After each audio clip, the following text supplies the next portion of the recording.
ఇకపై మీకు ఇష్టమైన ఫేవరెట్ సీరియల్స్ యొక్క ఫుల్ ఎపిసోడ్స్ యూట్యూబ్లో అందుబాటులో ఉండవు.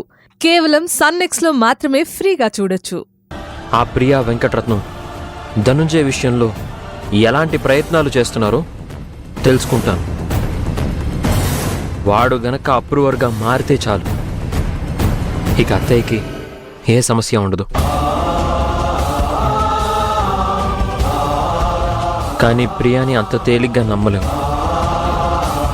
వాళ్ళ ముందు నేను వాళ్ళ మనిషిలాగే ఉంటాను, మీకు వ్యతిరేకంగా మాట్లాడుతూ ఉంటాను. అంతే కదా అత్తయ్య? దయచేసి ఈ విషయం అప్పుడే కావేరికి చెప్పకండి. నా వల్ల మీకు కలిగిన నష్టానికి తను నన్ను జీవితంలోనే క్షమించదు. ఇప్పుడు ఇలా నా గురించి చెప్పినా నమ్మకపోవచ్చు.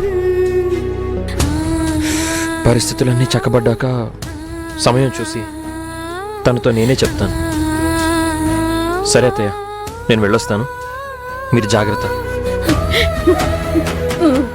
గంగా, చెప్పింది గుర్తుందిగా? బాయ్.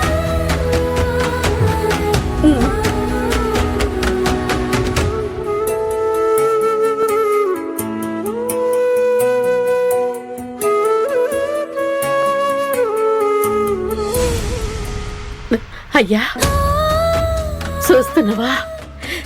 శివ మళ్ళా ఎప్పటోలే మనోడైపోయిండు. గా ప్రియ మాయలకెళ్ళి బయటకొచ్చేసిండు.